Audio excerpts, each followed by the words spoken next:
Hola, muy bien. En el video anterior hablábamos de los fantasmas que se abrían para el siglo XIX. ¿Y de qué fantasmas hablamos? Bueno, ahí obviamente inicia el siglo, la era de las revoluciones, como lo llamó Erich Hobsbawm, y entre ellas tenemos ideas que van surgiendo precisamente para cambiar los problemas que se venían gestando con la urbanización precisamente. Parte de ello es la creación o los inicios de lo que vamos a considerar como el socialismo comunismo.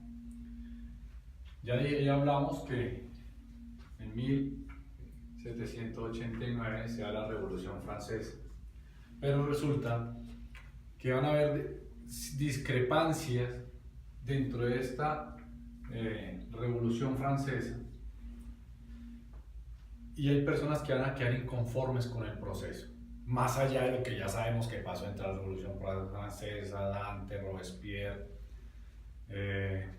Marat, que todos ellos terminaron también muriendo, así como en la mitología griega Cronos devoraba a sus hijos. La Revolución Francesa terminó también devorando a aquellos de sus creadores o sus principales protagonistas. Pero más allá de eso, lo que queremos aquí resaltar es cómo inicia el socialismo. ¿Y qué va a pasar?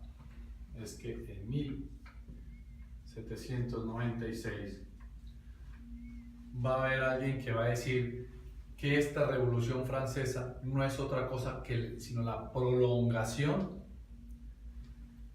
de la burocracia, una forma de sumisión, es decir, es la continuidad del feudalismo.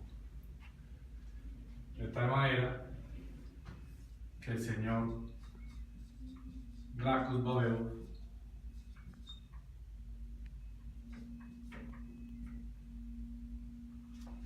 va a decir precisamente que esto es la continuación del feudalismo y que por ese motivo hay que propender es por destruir esos mecanismos capitalistas que lo que abocan es por querer siempre más, por aumentar la propiedad y dejando en segunda instancia la relación de las personas. Y este señor va a decir que lo que hay que propender es por la igualdad, acabando la propiedad privada. Y desata algo que se denominó la revolución de los iguales.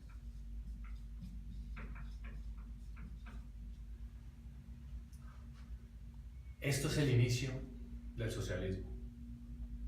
La revolución de los iguales con Gracchus Babeuf en 1796. Por este motivo va a perder la vida. En 1797 pierde la vida, mas sin embargo deja la semilla ya germinando. Ahí lo van a seguir Saint-Simon,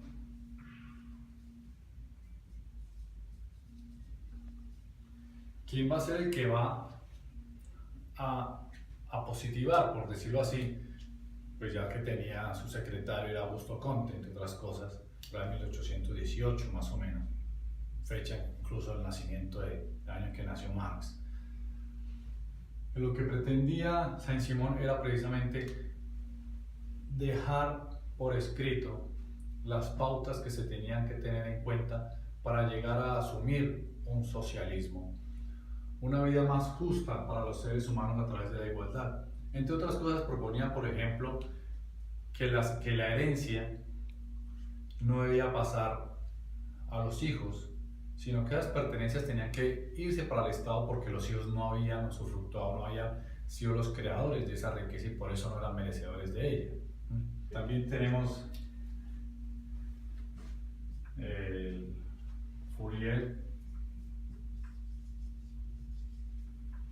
Fourier va a hablar de los falansterios, que es una especie de cooperativas que se organizaban en algunos territorios, terrenos, precisamente donde cada quien hacía lo que quería, no habían obligaciones, no había ni siquiera familia, se valía todo, lo que quisiera hacer cada quien. Eso incluso llegó a la práctica. No, su iniciativa pues nunca tuvo una verdadera aplicación a nivel general. Tenemos a Owen en Inglaterra, donde efectivamente construyó unas ciudadelas donde estaba la fábrica y los trabajadores vivían a su alrededor. Fue relativamente exitoso, la que más se conoce es Nueva Lanark. Fue una experiencia donde el socialismo realmente sí se llevó a cabo. La complicación tuvo cuando trató de crecer. Esto es el factor del socialismo francés.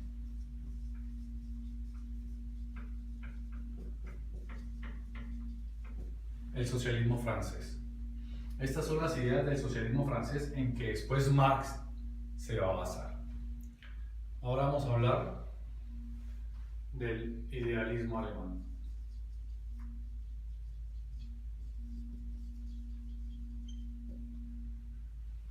Precisamente, Marx va a ver del socialismo francés, del idealismo alemán y de la teoría económica inglesa.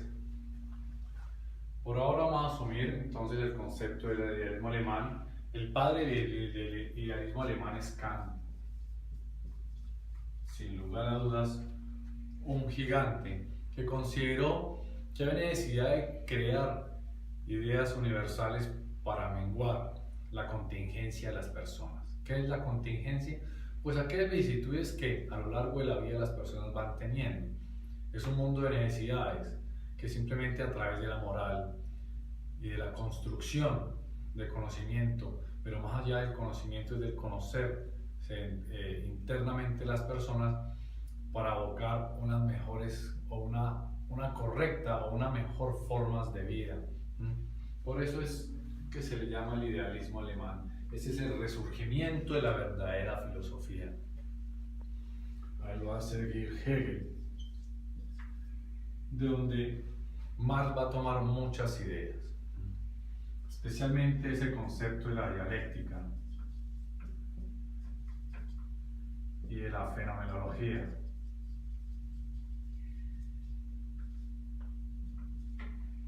En donde Hegel dice que simplemente a lo largo de la historia es una evolución, y como esa evolución pues es creativa y cada vez va a ser para mejorar, donde hay una tesis, una antítesis, y que siempre se van a ir encontrando, pero siempre es para mejorar. Es un mundo en evolución.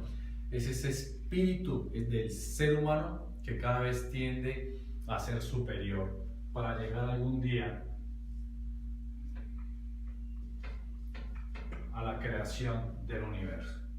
Es decir, eso es lo que va después a contradecir el señor Marx, porque dice que esto es una utopía, que esto es mentira, que no hay una evolución del ser humano entre tesis, antítesis y síntesis, sino que es un mundo que viene de lo material y que siempre, sí, efectivamente hay contraposiciones, pero esas contraposiciones son entre amos y esclavos.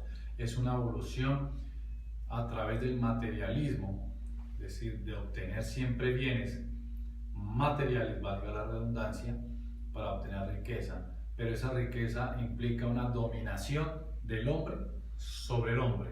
Es lo que va a criticar el señor Marx, pero acogiéndose a Hegel. Incluso él va a ser parte de las juventudes hegelianas, que es un movimiento que se desata en el siglo XIX. Fichte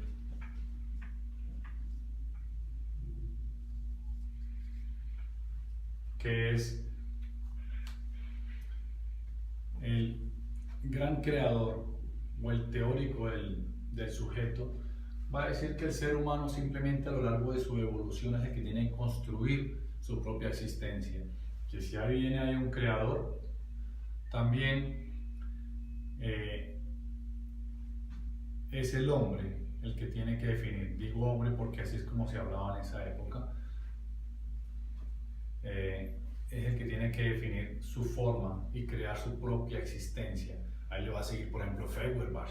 Y Feuerbach va a ser totalmente antropocentrista y va a ser el fundamento incluso donde Marx va a decir simplemente que se separa totalmente de cualquier creencia religiosa y asume un ateísmo, porque Feuerbach va a ser radical en el antropocentrismo y va a decir que el ser humano es el encargado de construir su vida, que no hay que esperar que la divina providencia venga a resolvernos los problemas, que simplemente hay que buscar en nuestro interior para construirnos y crear una realidad que nos rodee de la mejor manera. Este es el antecedente del idealismo alemán del que va a beber después Marx. Ahora vamos a referirnos a esa creación del concepto económico inglés. ¿Con quién tenemos que empezar obligatoriamente? Con Adam Smith.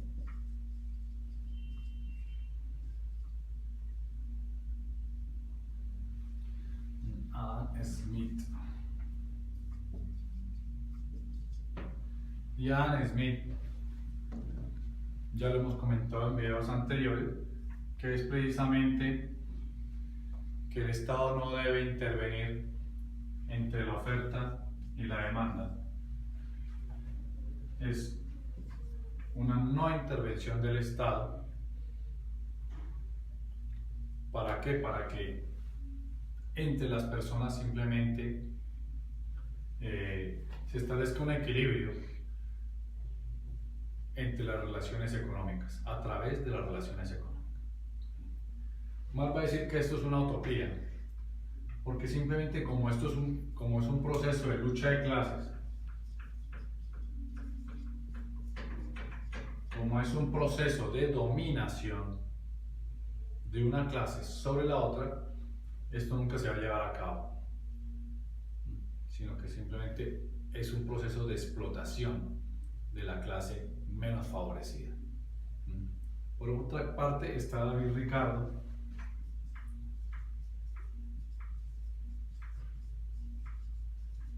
del que va a tomar, por ejemplo, su teoría del valor. Ricardo era consciente de los problemas que estaba causando el urbanismo y por eso trató también teóricamente de menguar o de crear algunas ideas que pudiesen paliar las injusticias sociales que estaban provocando la revolución industrial.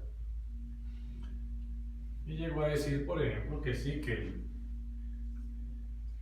el tiempo más el trabajo es el valor de las cosas. Marx va de aquí va a partir Marx, pero Marx va a decir, aquí hace falta también ese valor agregado que le da el trabajador a los objetos, del que no recibe ningún beneficio, que es la plusvalía, y que esa plusvalía se la queda el gran empleador o el dueño de la empresa, y por eso termina siendo esto es un proceso de explotación. A grosso modo, podemos decir que estas son las bases de donde va a surgir Marx y Engels en 1848 cuando publiquen el Manifiesto Comunista. Un manifiesto comunista que va a coincidir con aquel hecho que se da en París, que es muy relevante porque es lo que va a significar un punto de quiebre en la historia. La historia va a saltar ahí. Ahí es donde va a surgir, por ejemplo, Napoleón III. Napoleón inicialmente va a asumir la Segunda República, hasta en el 51 se va a hacer nombrar emperador y va a ir ahí hasta el 71, cuando pierda la guerra franco-prusiana. Pero este es un proceso en el que esa revolución de las comunas de París van a dar fundamento y paulo a lo que estaba diciendo Marx en 1948 con Engels, donde se despierta ese fantasma que va a recorrer Europa, que es el fantasma del comunismo. Son ideas nacientes, ideas que buscan un cambio, y ese cambio, sin lugar a dudas, se va a comenzar a gestar en la Alemania naciente de Bismarck por todas estas influencias y por la necesidad realmente que tienen las sociedades, sobre todo las europeas, que son para la época el centro del mundo, donde se van a comenzar a gestar los cambios y se van a cometer, por ejemplo, en la época de Bismarck, el segundo momento constitucional, donde se le van a otorgar parcialmente los derechos sociales a la población alemana. Muy bien, que espero que haya quedado claro cómo se inician las ideas socialistas o comunistas a partir de la Revolución Francesa. A partir de un hecho del liberalismo se gesta toda una ideología que hasta nuestros días está vigente, con base en las ideas de Gracchus Babeus de la necesidad de igualdad, de reprimir y de controlar la propiedad privada, del idealismo alemán, iniciado por Kant, seguido por Hegel, del que Marx va a ver en gran parte y va a construir toda su teoría a través de él, y obviamente de Fichte, de Feuerbach, como ya lo dijimos anteriormente, y otros grandes autores que sin lugar a dudas fueron determinantes en la creación y en las bases del socialismo. Y por otra parte, tenemos la economía o las ideas de la economía inglesa, de donde va a aprender Marx todo el proceso de teorizar a través de la economía, de cómo entender los procesos de producción, lo que él después va a cuestionar en el capitalismo, su obra más conocida y más trascendente. Nos vemos en una próxima ocasión. Muchas gracias.